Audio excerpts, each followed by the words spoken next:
नमस्कार दोस्तों।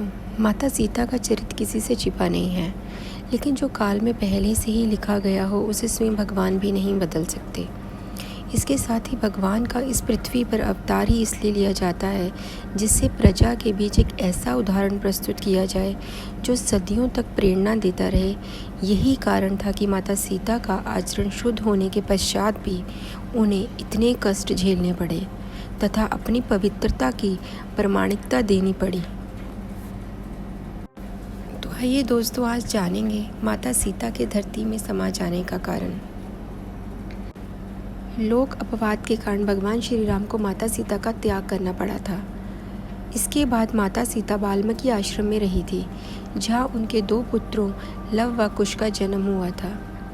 जब वे दोनों बड़े हो गए तब उन्होंने अपने गुरु वाल्मीकि के आदेश पर अयोध्या में जाकर रामायण का गुणगान किया। उनके संगीत से प्रभावित होकर श्री राम ने उन्हें राज दरबार में रामायण गाने को आमंत्रित किया। लव कुश ने श्री राम की आज्ञा अनुसार संपूर्ण राम कथा को संगीत के माध्यम से सुनाया तथा अंत में अपना परिचय श्री राम व माता सीता के पुत्रों के रूप में दिया। यह सुनते ही अयोध्या की प्रजा में इसके विरोध में भी स्वर उठने लगे। चूँकि राजा को कोई भी निर्णय प्रजा के मत के अनुसार ही लेना होता है, इसलिए श्री राम ने स्वयं माता सीता की पवित्रता पर कोई संदेह न होने के बाद भी उनसे पुत्र होने का प्रमाण मांगा। इसके पश्चात गुरु वाल्मीकि तथा माता सीता अयोध्या के राज दरबार में पहुँचे। वहाँ गुरु वाल्मीकि ने बहुत प्रयास किए जिससे माता सीता को अपनी शुद्धता का प्रमाण न देना पड़े।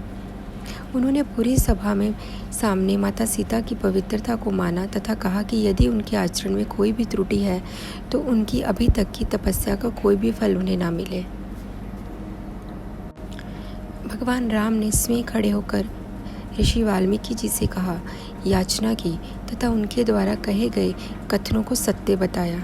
उन्होंने यह भी कहा कि उन्हें पूर्ण विश्वास है कि माता सीता पवित्र हैं तथा लव कुश उन्हीं के पुत्र हैं, लेकिन फिर भी लोक अपवाद को ध्यान में रखकर माता सीता को स्वयं अपनी प्रामाणिकता की शपथ लेनी पड़ेगी, जिससे प्रजा में कोई भी विरोध का स्वर ना कर सके।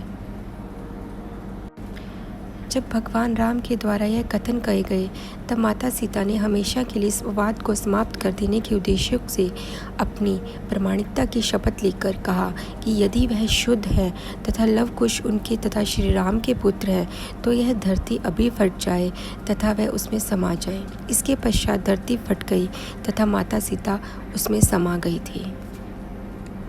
बहुत लोगों के मन में यह प्रश्न उठता है कि ऐसी क्या स्थिति आ पड़ी थी कि माता सीता को भूमि में समाना पड़ गया था। क्या इसके अलावा कोई और विकल्प नहीं था तथा क्या श्री राम इतने कठोर थे कि उन्होंने बार बार माता सीता के चरित्र पर संदेह किया।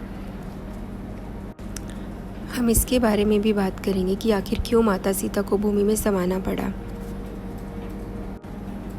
एक राजा प्रजा से बनता है तथा राजा का यह उत्तरदायित्व होता है कि वह हमेशा प्रजा के हित के लिए निर्णय ले। चूँकि एक प्रजा के द्वारा ही राजा का चुनाव किया जाता है तो राजा को अपने सभी निर्णय वहीं लेने होते हैं जो प्रजा के अधिकांश लोगों का मत होता है, अन्यथा उसे राजा रह जाने का कोई अधिकार नहीं होता। इसी को राजधर्म कहा गया है। इसीलिए भगवान राम को एक राजा का धर्म निभाना पड़ा और माता सीता को स्वयं यहाँ आकर इसका प्रमाण देने को कहा। माता सीता ने भी अपने पति का साथ दिया और कहा कि यदि उन्होंने मन वचन तथा कर्म से केवल भगवान श्री राम की ही आराधना की है तथा उन्हें ही अपना पति माना है तो इसी समय यह धरती फट जाए तथा वह उसमें समा जाए। माता सीता के इतना कहते ही एक जोरदार गर्जना हुई तथा धरती फट गई और 2 हिस्सों में बट गई। उसमें से धरती माँ अवतरित हुई तथा माता सीता को अपने साथ लेकर चली गई। इस प्रकार दोस्तों, माता सीता ने अपने पति श्री राम के राज्य धर्म को निभाने में उनका साथ देने हेतु शपथ ली और वह धरती में समा गई। नमस्कार दोस्तों, ऐसी और सुंदर कथाओं के बारे में जानने के लिए हमारे चैनल को लाइक कीजिए, सब्सक्राइब कीजिए और शेयर कीजिए।